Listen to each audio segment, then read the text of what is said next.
সুপ্রাচীন কাল থেকে প্রাচুর্য প্রদর্শন এবং অর্থনৈতিক লেনদেনে গুরুত্ব আছে স্বর্ণের। স্বর্ণকে বলা হয় অর্থের সবচেয়ে স্থায়ী রূপ। স্বর্ণের চোখ ধাঁধানো ঔজ্জ্বল্য, অনন্য সাধারণ দীপ্তি, চাকচিক্য ও রঙের তীব্রতা মানুষকে অভিভূত করে চলেছে, যার কারণে এর মূল্য কখনো শূন্যতে নামেনি। হাজার হাজার বছর ধরে স্বর্ণ কেন একটি স্থায়ী মূল্যবান সম্পদ হিসেবে পরিচিত হয়ে আসছে তাই জানাবো আজকের পর্বে। স্বর্ণ বিরল। হাজার হাজার বছর আগে স্বর্ণ সহজলভ্য ছিল। অনেক প্রাচীন সংস্কৃতি মাটিতে কিংবা পানির স্রোতে স্বর্ণের সন্ধান পেয়েছিল। তারপর ধীরে ধীরে স্বর্ণের খনির সন্ধান পাওয়ায় স্বর্ণের প্রতুলতা বাড়ে, কিন্তু তারপরেও এটি একটি বিরল ধাতু। তার কারণ এই ধাতুর সৃষ্টি হয়েছে পৃথিবী সৃষ্টির সময়। এর পারমাণবিক সংখ্যা ৭৯। এতে ৭৯টি প্রোটন, ৭৯টি ইলেকট্রন ও ১১৮টি নিউট্রন রয়েছে। মানুষের পক্ষে এই ধাতু সৃষ্টি অসম্ভব। পৃথিবীর সবচেয়ে আকর্ষণীয় ও লোভনীয় ধাতুগুলোর একটি স্বর্ণ। এই কারণেই স্বর্ণ দিয়ে গহনা বানানো হয়ে থাকে। পৃথিবীর প্রাচীন সভ্যতাগুলোতে স্বর্ণের সজ্জিত উপাসনাগার দেখা যায়। প্রাচীন মিশর থেকে প্রাচীন চীন পর্যন্ত সব সংস্কৃতির একটি অংশ ছিল এই স্বর্ণ। স্বর্ণের ক্ষয় হয় না। এজন্যই সৃষ্টির শুরু থেকে এ পর্যন্ত যত স্বর্ণ আহরিত হয়েছে তা এখনও টিকে আছে। হাজার বছর ধরেও স্বর্ণ এর ঔজ্জ্বল্য ধরে রাখে। এটি অক্সিজেনের সাথে প্রতিক্রিয়া করে না, তাই এতে কখনোই মরিচা ধরে না এবং ক্ষয়ও হয় না। তবে শুধু হাইড্রোক্লোরিক অ্যাসিড এবং নাইট্রিক অ্যাসিডের মিশ্রণ স্বর্ণে পরিবর্তন আনতে পারে। স্বর্ণকে ভেঙে ফেলা খুবই সহজ এবং এটি যে কোনো অবস্থাতেই মূল্যবান। লেনদেনের জন্য এটিকে ভেঙে ছোট ছোট টুকরোতে পরিণত করলেও এর মূল্য একই থাকবে, যেখানে কাগজের মুদ্রা ছিঁড়ে গেলেই আর মূল্য থাকে না। স্বর্ণের বাজার সবসময় চাঙ্গা থাকে। ক্রেতা ও বিক্রেতাদের মধ্যে চাহিদা থাকায় এটি সহজেই বিক্রি করা যায়। পরিসংখ্যানে দেখা গেছে ভারত এবং চীনে স্বর্ণের ক্রেতা সবচেয়ে বেশি। ৩,০০০ বছরের বেশি সময়ের ইতিহাস বলছে স্বর্ণ কখনো শূন্যে পরিণত হয় না। স্বর্ণ দখলের জন্য দলিলের প্রয়োজন হয় না। স্বর্ণে বিনিয়োগ কখনো কাউকে দেউলিয়া করবে না, যদি না তা হাতছাড়া না হয়। উল্লেখ্য, রাশিয়া ইউক্রেন যুদ্ধের পর প্রাথমিকভাবে স্বর্ণের চাহিদা বেড়ে গিয়েছিল। ২০২০-এর শুরুতে প্রতি আউন্স স্বর্ণের দাম ছিল $১,৮০০। এর কিছুদিন পরেই আবার এর দাম বেড়ে দাঁড়ায় $২,০৪৩। ২০২০ সালে করোনার সময়ও স্বর্ণের দাম বাড়তে দেখা গেছে। তখন প্রতি আউন্স স্বর্ণের দাম দাঁড়ায় সর্বোচ্চ $২,০৭০। স্বর্ণের দাম ওঠানামার কারণের মধ্যে অন্যতম কারণ মার্কিন ডলারের দাম, ভূ রাজনীতি এবং চাহিদা ও যোগান। স্বর্ণের দাম প্রভাবিত হলেও এর মূল্য কখনোই একেবারে নেমে যায় না। সুতরাং বলাই যায় বৈশ্বিক অর্থনীতির এই ভয়াবহ মন্দার সময়েও স্বর্ণে বিনিয়োগ হতে পারে নিরাপদ ও লাভজনক।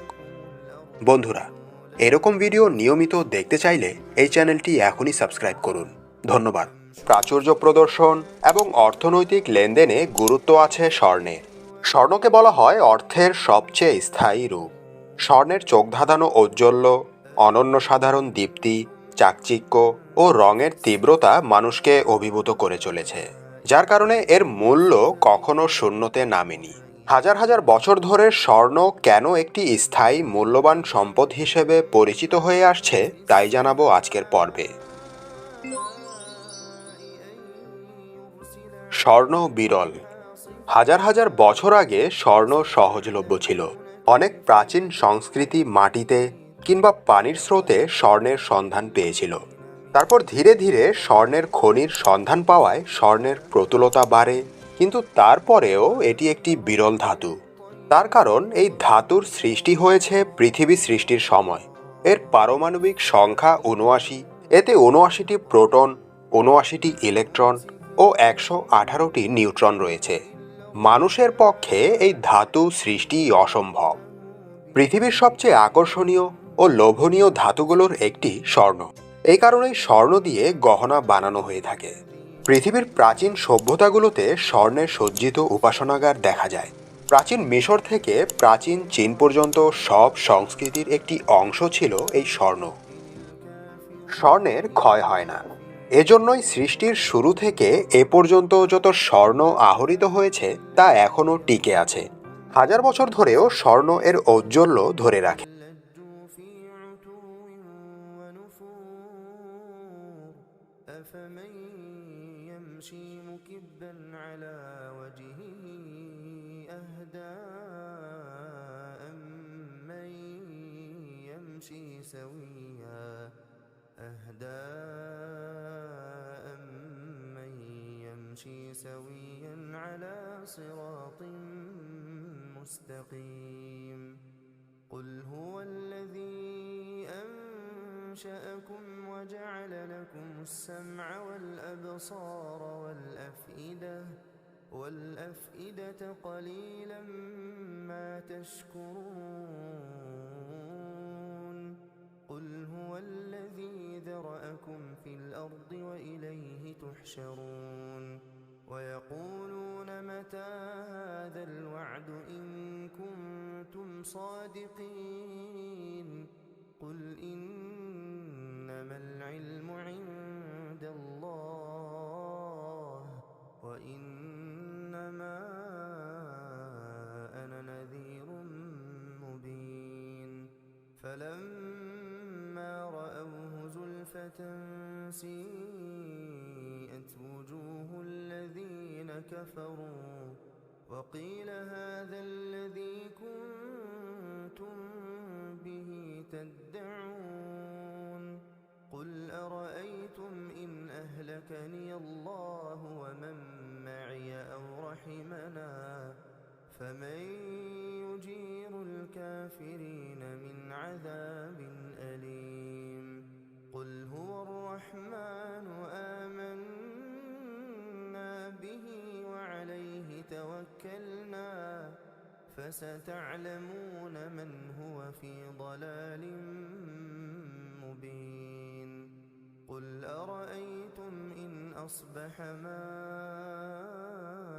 ماؤكم غورا فمن يأتيكم بماء